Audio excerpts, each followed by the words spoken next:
আসসালামু আলাইকুম। Hello everyone, good morning. Eid মোবারক। ঈদ স্পেশাল ব্লগ নিয়ে তোমাদের সামনে হাজির হয়ে গেলাম। টুকটাক আজকে ঈদের ব্লগ তোমাদের সাথে শেয়ার করব। তার আগে শেয়ার করে নিচ্ছি আমার এই সুন্দর ড্রেসটা পেয়ে যাবে জান্নাত ফ্যাশন ওয়ার্ল্ডে। আর জান্নাত ফ্যাশন ওয়ার্ল্ডে কিন্তু সুতি, হাই কোয়ালিটির জমজম এবং সব কোয়ালিটির ড্রেস পেয়ে যাবে। এত পরিমাণ সুন্দর এবং ভালো কোয়ালিটি সম্পূর্ণ ড্রেস পাওয়া যায়। আর এখন আমরা বোন ভাতিজি সবাই মিলে একটু আড্ডা করছিলাম। আর এই তো সকাল সকাল শুরু হয়ে গেল আমাদের কাজকর্ম। যেহেতু এটা কুরবানির ঈদ, একটু কাজকর্ম থাকে। আর সকালবেলা ঘুম থেকে উঠেই কিন্তু নতুন নিউ যে টাকা এসেছে সেই নিউ টাকা সালামি পেয়ে গেলাম, ঈদ সালামি। আর খুবই খুশি লাগছে আমার এবং আমার প্রিন্সেসের জন্য ঈদ সালামি পেয়ে গেলাম। ভাইয়া ঈদ সালামি গিফট করলো আমাকে, সবাইকেই দিয়েছে বাসায়। আর এর মধ্যেই আমাদের কুরবানি কমপ্লিট হয়ে গিয়েছে। এখন প্রসেসিংয়ের কাজ চলছে।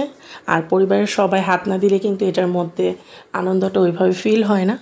আর আমরা কিন্তু মূলত সবাই পরিবারের এখানে কাজে লেগে পড়ি। এটা আমার খুব আনন্দের বিষয় এবং খুবই বেশি ভালো লাগে এই কাজটা করতে। আমরা সবাই পালাক্রমে এই কাজটা করি আর এটা আমার খুবই ভালো লাগে।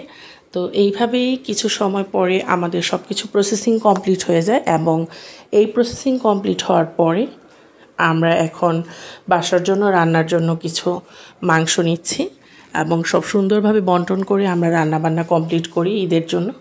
আর ঈদের মধ্যে গরুর মাংসটা কিন্তু খুব বেশি মশলা দিয়ে রান্না করলে বেশি টেস্ট লাগে আমার কাছে। গরুর মাংসের মতো টেস্ট মনে হয় অন্য কোনো মাংস লাগে না। আর এই তো এখন আমরা খিচুড়ি রান্না করেছি। আর এর ফাঁকে আমি আমার বেডরুমগুলো সব কমপ্লিট করে গুছিয়ে নিলাম। আর এই যে বেডশিটগুলো দেখতে পাচ্ছ, এটা কিন্তু জান্নাত ফ্যাশন ওয়ার্ল্ডের বেডশিট। এরকম বেডশিট একদম রিজনেবল দামে আমাদের পেজে পেয়ে যাবে, তোমরা নক করতে পারো। সারা বাংলাদেশে হোম ডেলিভারি দেওয়া হয়। আর এখন আমি সেমাই রান্না করছি। যেহেতু কুরবানির ঈদ, সেহেতু কিন্তু একটার পর একটা কাজ থাকে আর ওভাবে ব্লগও তৈরি করতে পারি না। তো সিম্পলভাবে তোমাদের সাথে কিছু ঈদের দিনের স্মৃতি তোমাদের সাথে শেয়ার করছি। আর এই লাচ্চা সেমাইটা এত পরিমাণ ফ্লেভারফুল ছিল কি বলবো। আর এখন আমি কাবাব তৈরি করে নিচ্ছি। কাবাবটা একদমই আমার নিজস্ব রেসিপিতে কাবাবটা তৈরি করি। আর আমি বলবো রেস্টুরেন্ট এবং বাবুর্চির হাতকে হার মানাবে, এত পরিমাণ টেস্টি হয় আমার কাবাবটা। আর কাবাব কমপ্লিট করতে করতে এর মাঝে আমি মাংসটা বসিয়ে দিলাম। বেশি পরিমাণে মাংস, তাই মশলা সব কিছু দিয়ে একবারে মেখে বসিয়ে দিলাম। আর কাবাবটাও এই সাইডে প্রসেসিং করে নিচ্ছি। অনেকগুলো কাবাব একসাথে তৈরি করে, যেহেতু মাংসটা একদম ফ্রেশ, তাই আমি কাবাবটা প্রথম দিনই তৈরি করে ফেলি। তৈরি করে ডিপে সংরক্ষণ করে রাখি এবং যখন দরকার পড়ে তখন গরম গরম সার্ভ করি। আর এটার মজাই কিন্তু ভিন্ন। আমার মাংসের কালারটা দেখো কি পরিমাণ, গ্রেভিটা কি পরিমাণ সুন্দর এবং কালারটা কত পারফেক্ট হয়েছে, আলহামদুলিল্লাহ। আর এই তো আমার একদম কমপ্লিট হয়ে গেল আমার এই কাবাবটা। আর এই কাবাবের রেসিপি করতে করতে কিন্তু আমি আরেকটু কাজ এখানে গুছিয়ে ফেলেছি, তা হচ্ছে রুটি বানানো।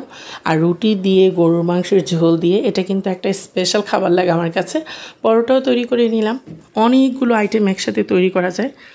আর কোরবানির ঈদ মানেই কিন্তু পরিবারের সবার পছন্দের খাবারগুলো তৈরি করা, একসাথে বসে খাওয়া, আত্মীয় স্বজনের বাসায় তাদের মাংস পৌঁছে দেওয়া এবং গরিবের হক সঠিকভাবে বন্টন করে পৌঁছে দেওয়া। এর মধ্যেই কিন্তু কুরবানির ঈদটা খুব সুন্দরভাবে কেটে যায়।